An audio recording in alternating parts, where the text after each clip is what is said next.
તો ગુજરાતમાં વરસાદના વધુ એક રાઉન્ડનો પ્રારંભ થઈ શકે છે આ આગાહી કરી છે રાજ્યના હવામાન વિભાગે. હવામાન વિભાગે શનિવાર અને રવિવારના દિવસે રાજ્યમાં છૂટાછવાયા સ્થળોએ ભારે વરસાદનું યલો એલર્ટ જારી કર્યું છે. શનિવારે અમદાવાદ, વડોદરા, સુરત, રાજકોટ અને ભાવનગર જિલ્લાના છૂટાછવાયા સ્થળોએ વરસાદનું અનુમાન વ્યક્ત કરાયું. તો રવિવારે સાબરકાંઠા, અરવલ્લી જિલ્લામાં પણ વરસાદનું અનુમાન વ્યક્ત કરાયું છે. સોમવારના બનાસકાંઠા, વાવથરા, સાબરકાંઠા અને અરવલ્લીમાં ભારે વરસાદ વરસી શકે છે. રવિવાર, સોમવારે પાટણ, મહેસાણા, સાબરકાંઠા, ગાંધીનગર, અરવલ્લી, ખેડા, અમદાવાદ, આણંદ, પંચમહાલ, દાહોદ, મહીસાગર, છોટાઉદેપુર, નર્મદા, સુરત, તાપી, ડાંગ, નવસારી, આ સાથે વલસાડ, રાજકોટ, પોરબંદર, જામનગર, જૂનાગઢ, અમરેલી, ભાવનગર, ગીર સોમનાથમાં હળવા વરસાદનું અનુમાન વ્યક્ત કર્યું છે.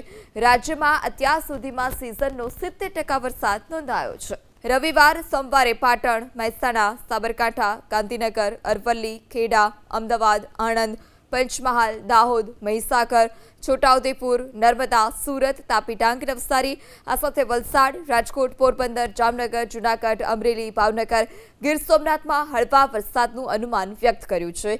રાજ્યમાં અત્યાર સુધીમાં સિઝનનો 70% વરસાદ નોંધાયો છે.